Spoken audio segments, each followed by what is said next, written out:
Olá, queridos, a paz do Senhor Jesus. Aqui quem vos fala é o pastor Leandro.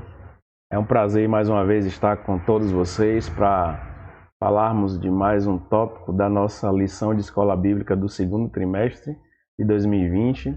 Dessa feita, a última lição, que tem por título A Batalha Espiritual e as Armas do Crente. Lição de número 13, 28 de junho de 2020. Antes de entrarmos no cerne da lição, eu quero convidar você mais uma vez para acessar o nosso canal, se inscrever nele, ativar os sininhos das notificações e compartilhar os vídeos, comentar, para que possamos ter uma interação e para que você possa estar contribuindo sobremaneira para a propagação do Evangelho através dessa ferramenta. É um prazer mais uma vez contar com a sua participação. Saiba que essa aula será muito produtiva e nós iremos fechar o trimestre com chave de ouro, já caminhando para a próxima lição, que nos fala acerca de princípios divinos em tempos de crise.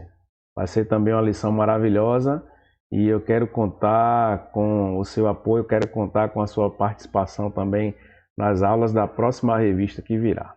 Vamos lá, vamos começar a nossa aula de hoje. A batalha espiritual e as armas do crente. Lição de número 13, 28 de junho de 2020. O texto áureo está lá na carta de Paulo aos Efésios, capítulo 6, que é o último capítulo da carta aos Efésios, verso 11, e nos diz: Revesti-vos de toda a armadura de Deus, para que possais estar firmes contra as astutas ciladas do diabo. A verdade prática nos diz: o uso da armadura de Deus assegura a vitória do crente no campo da batalha espiritual. A nossa leitura diária, de segunda a sábado, como eu costumo dizer e reitero em todas as aulas, essa leitura diária é importantíssima e imprescindível para que possamos compreender o contexto da lição. São textos acessórios e quando nós meditamos nele, nós conseguimos desenvolver, abranger o conhecimento acerca do tema desenvolvido na lição. Na segunda, todo cristão diariamente enfrenta uma batalha espiritual. Na terça, não é possível entrar em combate sem a cobertura da oração. Na quarta, o escape do crente das astutas ciladas do inimigo. Na quinta, para vencer no campo da batalha espiritual, é necessário vestir-se da armadura de Deus. Na sexta, usando a palavra de Deus para resistir às ciladas do diabo. No sábado, a vitória da Igreja de Cristo está garantida pela grandeza do poder de Deus. Que interessante! Dá para fazer um devocional maravilhoso utilizando a leitura diária da revista da Escola Bíblica. Vamos para a leitura bíblica em classe. Está lá em Efésios capítulo 6, versos do 10 ao 20. Então vamos lá. Verso 10, a seguir. No demais, irmãos, fortalecei-vos no Senhor e na força do seu poder. Revesti-vos de toda a armadura de Deus, para que possais estar firmes contra as astutas ciladas do diabo. Porque não temos que lutar contra a carne e sangue, mas sim contra os principados, contra as potestades, contra os príncipes das trevas deste século, contra as hostes espirituais da maldade nos lugares celestiais. Verso 13. Tomai toda a armadura de Deus, para que possais resistir no dia mau, e, havendo feito tudo, ficar firmes. Estais, pois, firmes, tendo cingido os vossos lombos com a verdade, e vestida a couraça da justiça. Versículo 15. E calçados os pés na preparação do Evangelho da paz, tomando sobretudo o escudo da fé, com o qual podereis apagar todos os dardos inflamados do maligno. Tomai também o capacete da salvação e a espada do Espírito, que é a palavra de Deus, orando em todo o tempo, com toda oração e súplica no Espírito, e vigiando nisso com toda perseverança e súplica por todos os santos. E por mim, para que me seja dada no abrir da minha boca a palavra com confiança, para fazer notório o mistério do Evangelho, pelo qual sou embaixador em cadeias, para que possa falar dele livremente, como me convém falar.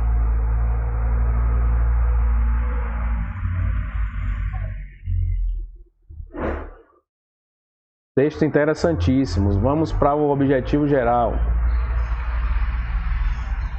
Mostrar que o uso da armadura de Deus assegura a vitória no campo da batalha espiritual. Olha que interessante. Objetivos específicos. Demonstrar qual deve ser o preparo espiritual do crente para a batalha. 2. Apresentar o campo da batalha espiritual. 3. Saber quais são as armas espirituais indispensáveis ao crente. Então, quais são os objetivos que nós temos nessa lição direcionada pelo autor? Demonstrar como devemos nos preparar para a batalha, apresentar o campo de batalha e saber quais as armas espirituais indispensáveis para essa batalha. Muito rica a lição, muito interessante. O capítulo 6 de Efésios é um capítulo bastante lido, mas como a própria Bíblia diz, que a palavra do Senhor ela se renova. Então, quando nós meditamos, refletimos acerca daquilo que nos diz o texto bíblico, Deus nos dá iluminação, conforme uma das lições que nós estudamos ainda dessa revista. E nós conseguimos ter o discernimento necessário e o aprendizado suficiente para proceder em relação àquele texto que está sendo aplicado nas nossas vidas. Então, vamos continuar, vamos prosseguir. E a lição está muito interessante e nós vamos concluir ela de forma bem objetiva, porém com bastante aprendizado.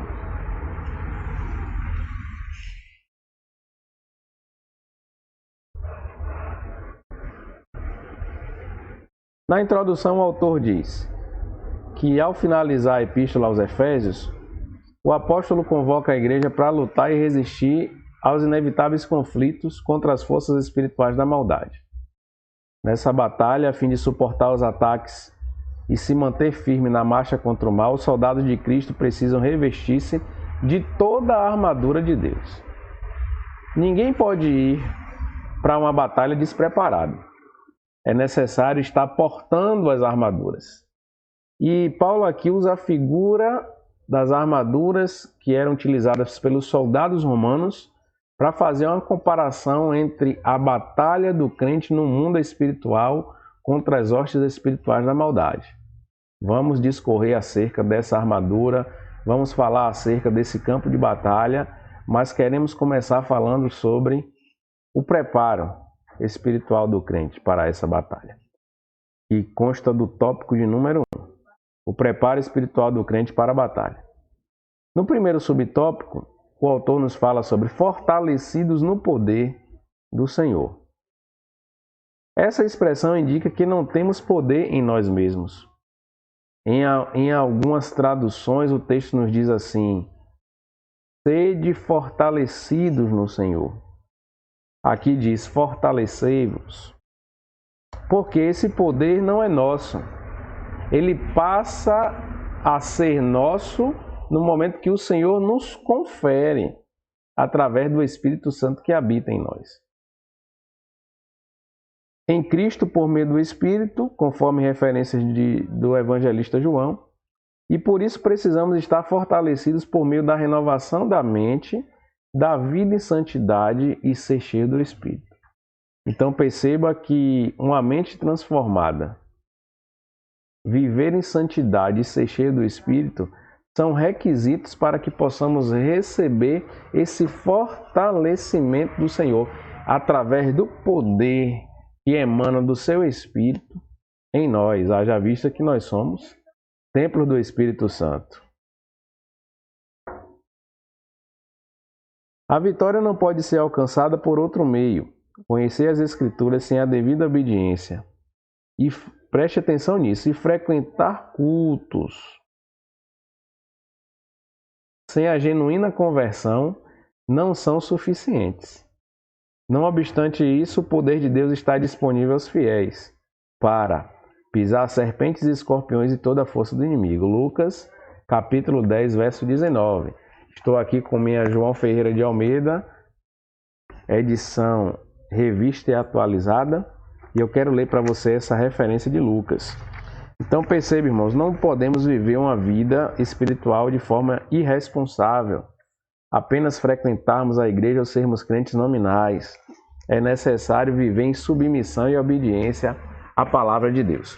O que nos diz Lucas 10:19? Vamos lá. É um texto que nos fala acerca da grande comissão. Quando Jesus comissionou alguns discípulos, a saber, 70, para que eles pudessem propagar a palavra do Senhor. Lucas 10:19 diz assim: Eis aí vos dei autoridade para pisar de serpentes e escorpiões e sobre todo o poder do inimigo, e nada absolutamente vos causará dano algum. Então perceba, todo o poder que Deus delegou para os discípulos naquele momento que foram comissionados foi através do Espírito Santo. E um poder que os fez vencer o mal. Um poder que lhes deu autoridade sobre o inimigo. Um poder que os capacitou para vencer na execução da sua própria missão. O subtópico 2 fala sobre vigilantes em toda oração e súplica. Vamos lá. Paulo enfatiza a necessidade de uma vida cristã permeada pela prática da oração. Não é possível entrar em combate sem a cobertura de tão preciosa arma espiritual. Lucas 21:36, mais uma referência que eu irei ler também. A expressão orando em todo o tempo, com toda oração e súplica no Espírito, significa clamar pelo favor divino em qualquer circunstância e oportunidades. Olha que coisa interessante. Esse clamor deve estar acompanhado de vigilância, pois esta preserva o crente das astutas ciladas do inimigo. Vigiemos em oração e súplica. Eu quero ler para você essa referência também de Lucas 21:36 diz assim: Vigiai, pois, a todo tempo, orando, para que possais escapar de todas essas coisas que têm de suceder e estar em pé na presença do Filho do Homem. Então, olhe que coisa interessante. Esse texto é composto de exortação à vigilância, porque Jesus estava falando acerca de coisas que iriam acontecer. Então ele chama a atenção para os discípulos para a vigilância e a oração constante. Porque não basta conhecer a palavra, não basta guardar no coração, precisamos aplicar no nosso dia a dia, associada à oração, ao devocional, associada à vigilância, para que esse poder se manifeste de forma adequada. Não adianta ter poder sem saber utilizá-lo. E Jesus instrui os discípulos para que eles soubessem também utilizar esse poder. E essa maturidade só viria através de oração e vigilância. Vamos continuar. Tópico de número 2, conhecendo o campo da batalha espiritual. Então falamos acerca da preparação e agora vamos falar sobre o conhecimento desse campo de batalha. Qual é o campo de batalha? Será que a nossa luta é contra as pessoas? Será que nossa luta é contra a sociedade? Será que nossa luta de verdade é contra a mídia? Será que nossa luta de verdade é contra um inimigo que tenta se opor porque não gosta de nós, porque não vai com a nossa cara, porque não tem simpatia pela forma como nós procedemos? Vamos observar se é nessa linha. Subtópico de número 1. As astutas ciladas do diabo. A expressão ciladas do diabo indica as armadilhas articuladas perversamente pelo reino das trevas. O líder desse reino é identificado como Diabolos, que significa caluniador e acusador. A gente percebe muito essa figura lá em Mateus capítulo 4, quando nos fala acerca da tentação de Cristo. A Bíblia diz que, tendo Jesus sido batizado pelo Espírito, foi conduzido pelo Espírito, tendo Jesus sido batizado, foi conduzido pelo Espírito ao deserto para ser tentado pelo diabo. Olha aí a figura de Satanás. E Satanás tentou Jesus. Mas a Bíblia diz que Jesus venceu pela palavra. Mas em detrimento de ter vencido pela palavra, ele foi tentado. E se Jesus foi tentado, imagine nós, que somos meros mortais e que estamos caminhando para nos aperfeiçoar, para nos colocarmos na estatura de varão perfeito. O diabo, de todas as formas, também nos tenta. E nós precisamos estar atentos para isso. O que é que o autor diz? Tomado de fúria e por meio do espírito do erro, ele prepara laços. Com que propósito?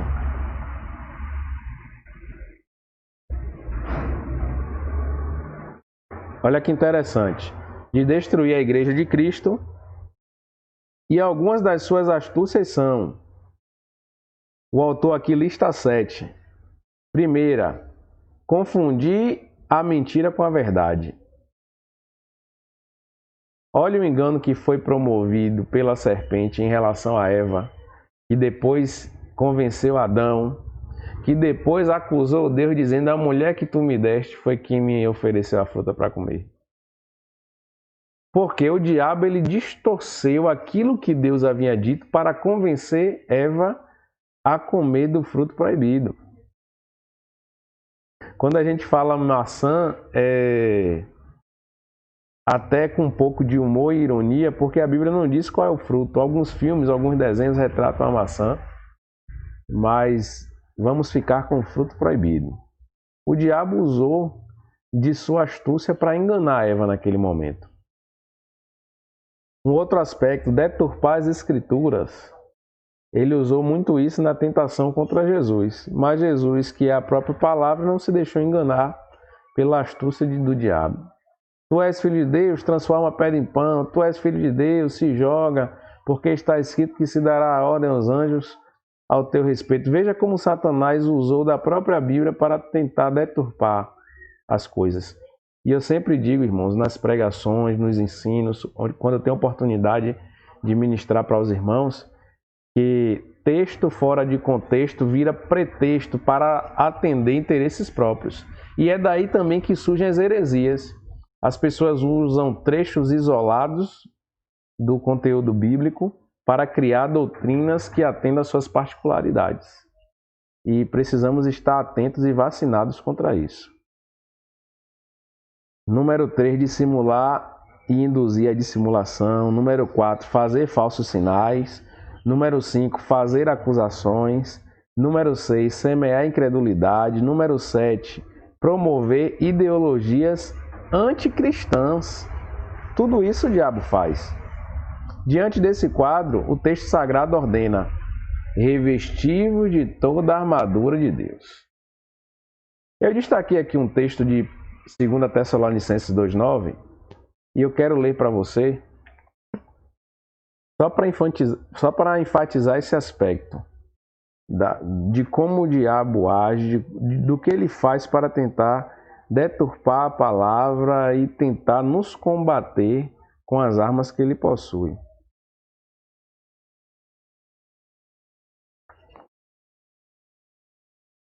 Segunda Tessalonicenses capítulo 2, verso 9. Ora, o aparecimento do iníquo é segundo a eficácia de Satanás, com todo o poder e sinais e prodígios da mentira. Olha que texto terrível, profundo e pesado. Se refere à figura do anticristo, ao qual o apóstolo Paulo faz menção. E diz que quando ele se manifestar, será em todos os prodígios de mentira. E ele vai conseguir enganar e convencer a muitos. E hoje nós já temos como precursores do anticristo os falsos profetas, que usam de magia, que usam de espiritismo, que usam de encantamento, que usam de falsas doutrinas, que usam de engano para induzir o povo de Deus a erro, para distorcer o conteúdo do que diz a palavra, para permitir com que o cenário esteja ao seu favor e atender os seus próprios interesses escusos. Precisamos nos revestir da armadura de Deus para que possamos resistir a tudo isso. Só assim iremos vencer. Subtópico de número 2. o conflito contra o reino das trevas. Vamos lá, Paulo enfatiza que esse conflito não é contra a carne e sangue. Não se trata de lutar contra o ser humano, mas contra o reino das trevas nas regiões celestes. Essas declarações indicam que a batalha não é física, mas travada no mundo espiritual. O conflito é contra as hostes que, debaixo da autoridade do diabo, mantêm os homens na escuridão. 1 João 5,19. Nessa metáfora fica claro que o cenário do campo de batalha do soldado é espiritual, ao mesmo que se revela a natureza pessoal do conflito, pois essa luta se dá tanto na área individual quanto na área coletiva da igreja. 1 Pedro 5, 8 e 9. Olha que coisa interessante, irmãos. Primeiro, a nossa batalha não é física, é espiritual. Segundo, ela acontece no âmbito individual, particular e coletivo. Eu também listei essa referência de 1 Pedro e eu quero que você venha comigo para que você possa entender. Pedro, que fica logo depois de Tiago. 1 Pedro 5, 8 e 9. Veja o que nos diz. Acima de tudo, porém, tende amor intenso uns para com os outros. Não, eu estava lendo aqui o 4. 1 Pedro 5, 8 e 9. Sede sóbrios e vigilantes. O diabo, vosso adversário, anda em derredor como um leão que ruge procurando alguém para devorar. Resisti-lhe firmes na fé, certo de que sofrimentos iguais aos vossos estão se cumprindo na vossa irmandade espalhada pelo mundo. Veja o que o apóstolo diz. O diabo anda em derredor, bramando como um leão, buscando a quem possa tragar. E essas mesmas tribulações acontecem com os nossos irmãos no mundo. Por isso nós devemos resistir firmes. A tentação, a provação, a luta não é particularidade nossa. Os embates não é particularidade nossa. Isso acontece com os nossos irmãos no mundo, isso acontece com a igreja como um todo. E precisamos estar revestidos em Deus para que possamos suportar tudo isso. Mas não suportar, avançar e vencer. Subtópico de número 3. As agências das potestades do ar. Paulo identifica as forças do mal que marcham contra a igreja como principados, potestades, príncipes das trevas deste século e hostes espirituais da maldade. Esses seres são caracterizados por 3 aspectos. Preste atenção nesses 3 aspectos que estão aqui destacados. O primeiro está na letra A. Eles são poderosos. Olha que interessante. Vem comigo nisso aqui. Os títulos principados e potestades indicam poder, primazia e autoridade para agir. Príncipes das trevas são líderes de anjos decaídos que, sob o comando do diabo, exercem domínio. Se eles exercem domínio, se eles têm poder, se eles são líderes, se eles estão sob o comando do principal adversário de Deus, é claro e evidente que eles são poderosos. O próprio Paulo disse em uma das suas empreitadas, não posso ignorar os seus ardis, porque ele sabe que o diabo tem poder. Claro que o poder que o diabo tem não se compara ao poder que Deus tem. Mas nós não somos habilitados a vencer o diabo de forma individual, segundo as nossas próprias forças. A nossa vitória sobre o diabo está através do poder de Deus que está em nós. De nós mesmos não podemos nada. Mas se nos submetermos a Deus, como a própria Bíblia diz, sujeitados, pois, a Deus, resistir ao diabo, ele fugirá de vós, isso irá se concretizar. Mas primeiro devemos nos submeter a Deus, para depois resistir ao diabo. O problema é que tem pessoas que querem resistir ao diabo sem antes se submeter a Deus. Não vai funcionar, porque o poder não é nosso, o poder é de Deus, e se manifesta através de nós. Continuando. Então, letra A, eles são poderosos. Letra B, eles são malignos. Esses agentes formam as hostes espirituais da maldade. Refere-se a demônios que empregam seu poder destrutivamente para o mal. Ou seja, Eles são revestidos de maldade. O poder que eles detêm é para prejudicar, para destruir, para matar, para aniquilar. É assim que o diabo age. É assim que as hostes espirituais da maldade agem. Terceiro aspecto, letra C, eles são astutos. São cheios de sutilezas e maquinam a queda da igreja. Apesar desse imenso império do mal, a igreja é exortada a não temer. Somos incentivados a lutar e, sobretudo, a vencer, pois o Senhor da igreja está elevado ao nível acima de todo principado e poder e potestade e domínio. Então, irmãos, a astúcia do diabo é inegável. Isso é demonstrado no episódio onde ele convence Eva a comer do fruto proibido. Isso é evidente quando ele afronta Jesus o tentando.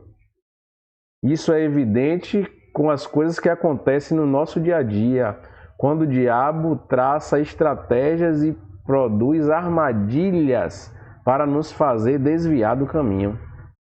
Por isso precisamos estar atentos com a mente renovada. Por isso precisamos estar em santidade, debaixo, submetidos à palavra. Por isso que precisamos estar revestidos das armaduras de Deus, para que possamos vencer o adversário das nossas almas. Continuando, vamos lá para o tópico de número 3. As armas espirituais indispensáveis ao crente. Olha que coisa interessante, irmãos. É importantíssimo nós falarmos sobre isso e o autor fez questão de detalhar essas armas. E nós vamos transitar por elas para que possamos entender como assim, relacionada à figura do soldado romano que o apóstolo Paulo descreveu, assim devemos nos importar diante da batalha espiritual que nos está proposta. O tópico 3 diz assim: as armas espirituais indispensáveis ao crente. Subtópico 1, a armadura completa de Deus. A imagem que o apóstolo usa é de uma linguagem retirada do contexto militar romano. A expressão toda a armadura traduz o termo grego panóplia, que significa a armadura completa de um soldado fortemente armado. Olha aí.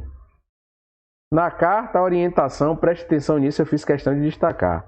Na carta, a orientação não é para usar armas próprias, mas tomar o equipamento dado por Deus, resistir bravamente e marchar contra as potestades do ar.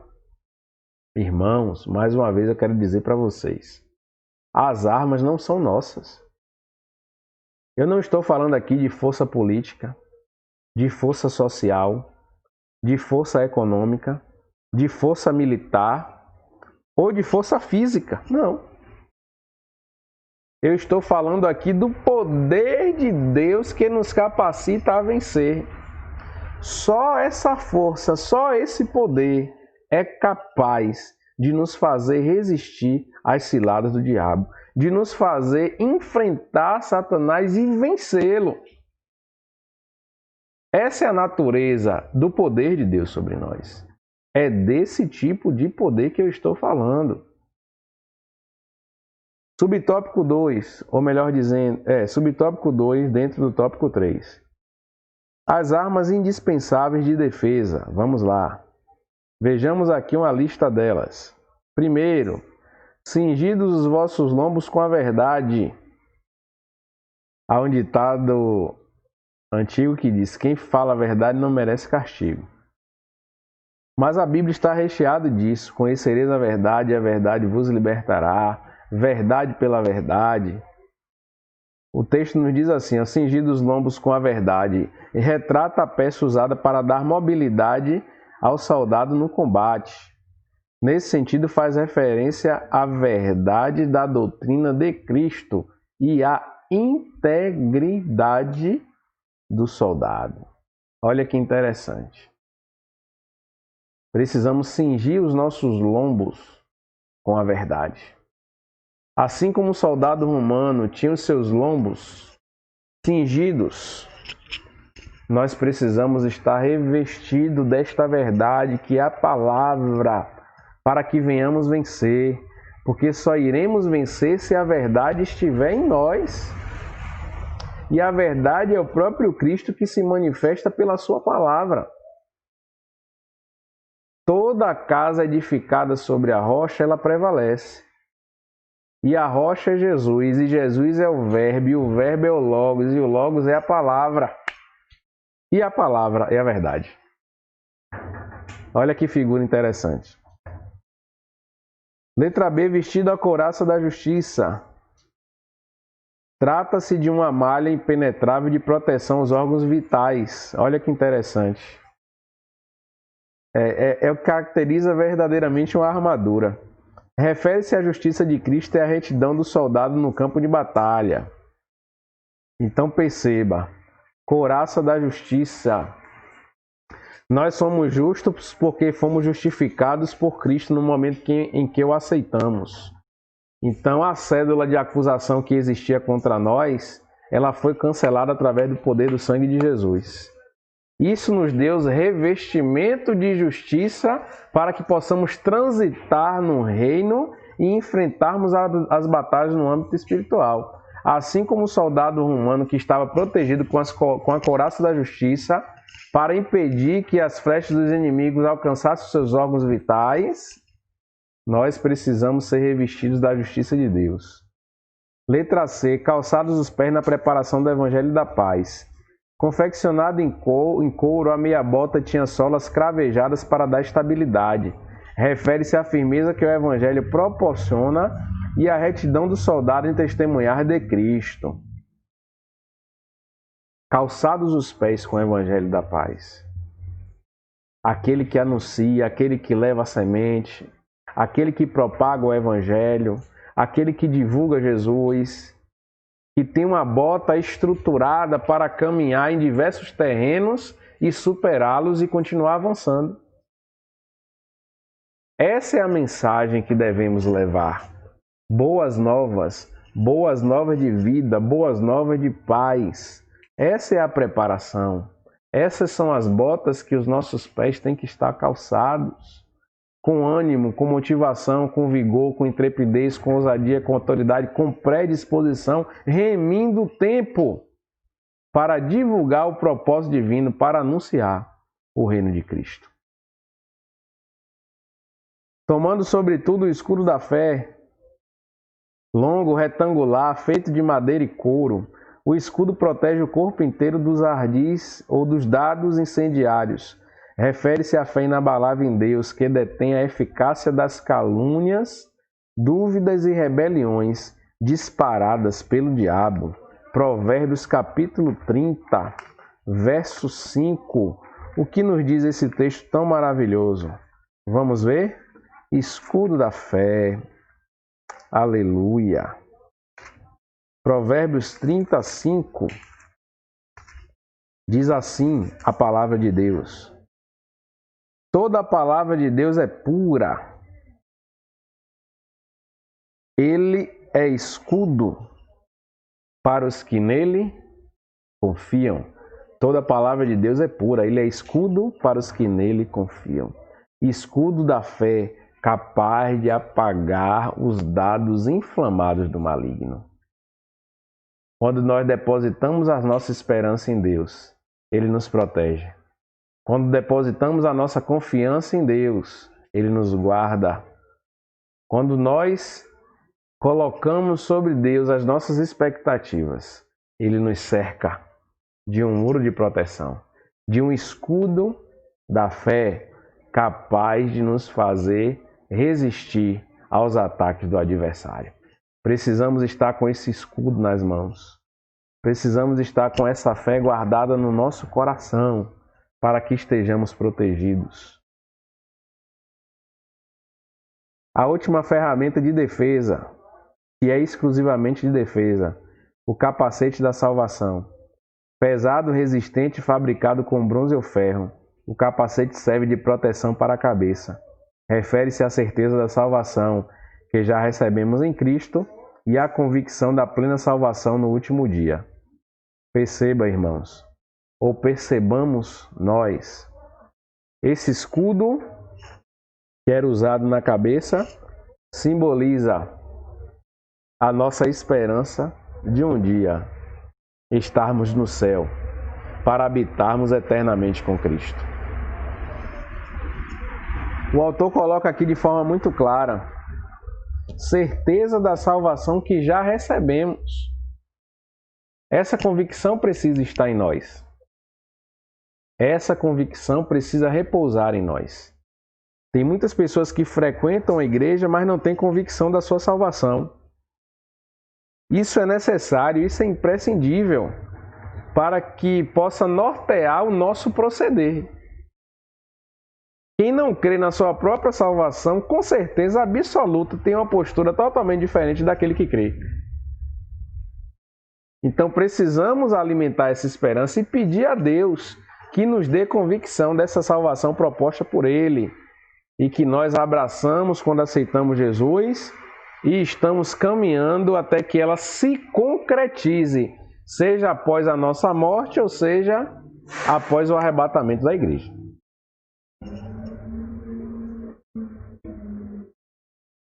Subtópico de número 3. Desta feita, a imprescindível arma ofensiva.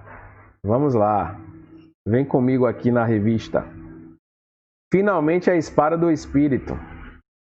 A única arma disponível tanto para a defesa quanto para o ataque. Olha que interessante. O termo grego para ela é machaira, identificada como espada curta. Isso significa que o combate é pessoal. O enfrentamento é diário e acontece corpo a corpo. Claro, se a espada é curta, não há como alcançar o inimigo de longe. É necessário estar perto para combater. À medida que ele se aproxima, nós estamos armados para atingi-lo. A espada do Espírito é identificada como sendo a palavra de Deus, inspirada e penetrante. Duas referências que eu quero listar para você. 2 Timóteo 3,16 e Hebreus 4,12.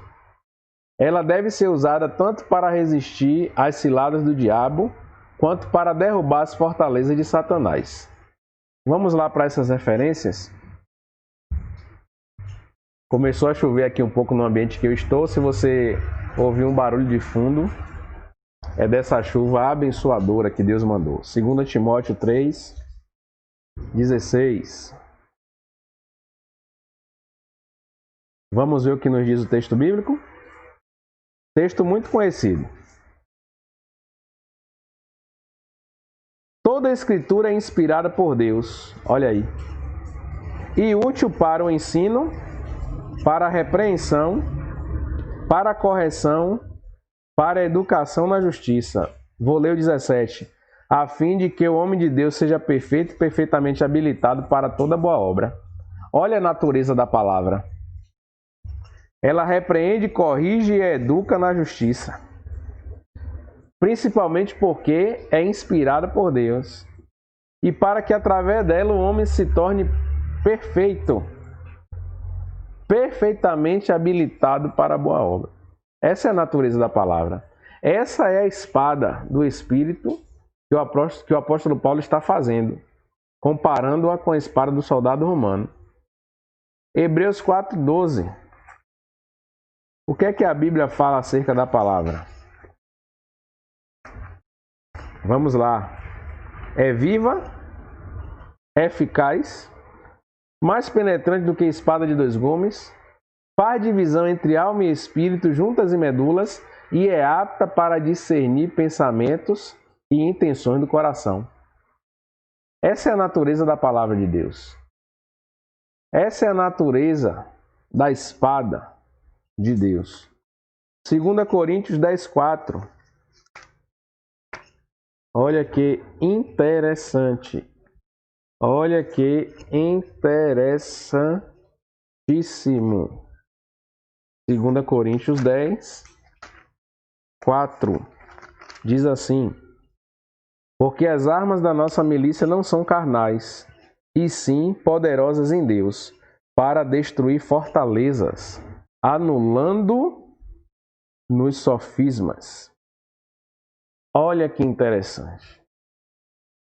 As armas da nossa milícia não são carnais, mas poderosas em Deus. Aleluia! Que interessante, que glorioso! Para destruir as fortalezas, para destruir as cadeias, para quebrar as correntes, para derrubar as muralhas, para nos fazer vencer. Precisamos tomar posse dessa palavra. Precisamos utilizar essa palavra. Essa palavra não pode se apartar de nós, assim como Deus disse a Josué. Não se aparte da tua boca o livro desta lei, antes medita nele de dia e de noite, para que fazeres tudo conforme nele está escrito, pois então farás prosperar o teu caminho e prudentemente te conduzirás. Como diz o salmista, bem-aventurado o homem que não anda segundo o conselho dos ímpios, nem se detém no caminho dos pecadores, nem se assenta na roda dos escarnecedores. Antes tem o seu prazer na lei do Senhor, ou seja, na sua palavra, e nela medita dia e noite. E aí, com chave de ouro, o salmista completa: pois será como árvore plantada junto a ribeiro de águas, que dá o seu fruto na estação própria, cujas folhas não caem, e tudo quanto faz prospera, inclusive quando entra na batalha. Entra para vencer, porque está de posse da palavra, está de posse da espada do Espírito, está revestido das armaduras de Deus, para entrar na batalha, lutar e vencer. Aleluia! Veja que lição maravilhosa. Vamos ver a conclusão que o autor traz. A vitória da Igreja de Cristo contra as forças do mal é garantida pela sobreexcelente grandeza do poder de Deus. Os ardis de Satanás não podem ser subestimados.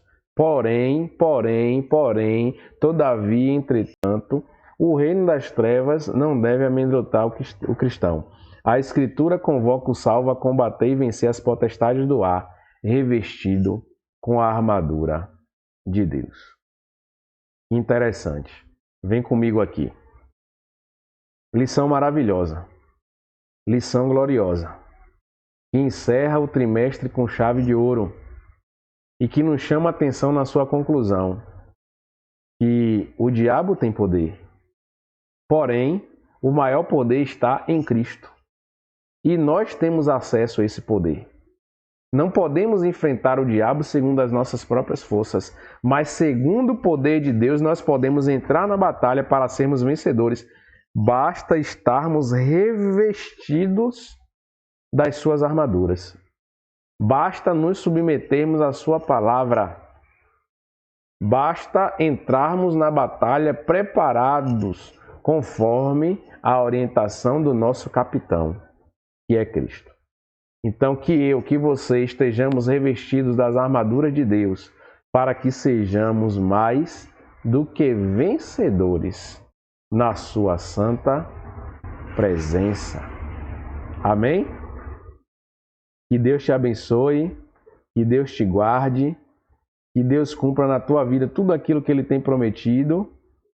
Tenha certeza que cada lição que nós estudamos, cada lição sobre a qual nos debruçamos, constitui-se de um ensinamento indispensável, imprescindível, para que sejamos vitoriosos em Cristo.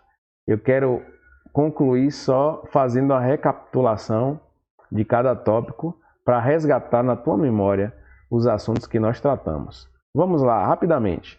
Lição 1, Carta aos Efésios, saudação aos destinatários. Lição 2, a sublimidade das bênçãos espirituais em Cristo. Lição 3, eleição e predestinação. Lição 4, a iluminação espiritual do crente. Lição 5, libertos do pecado para uma nova vida em Cristo. Lição 6, a condição do gentio sem Deus. Lição 7, Cristo é a nossa reconciliação com Deus. Lição 8, edificado sobre o fundamento dos apóstolos e dos profetas. Lição 9, o mistério da unidade revelado. Lição 10, a intercessão pelos Efésios. Lição 11, atributos da unidade da fé, humildade, mansidão e longanimidade. Lição 12, a conduta do crente em relação à família. E lição de número 13, que concluímos hoje, a batalha espiritual e as armas do crente. Amém? Que Deus te abençoe, que Deus continue derramando vitória sobre a tua vida. Conto com a sua participação para que estejamos juntos na próxima lição, que vai ser de grande valia. E iremos crescer de forma gloriosa na graça e no conhecimento do Senhor Jesus. Um grande abraço para você e sua família. Fique na paz do Senhor Jesus. Que Deus te abençoe.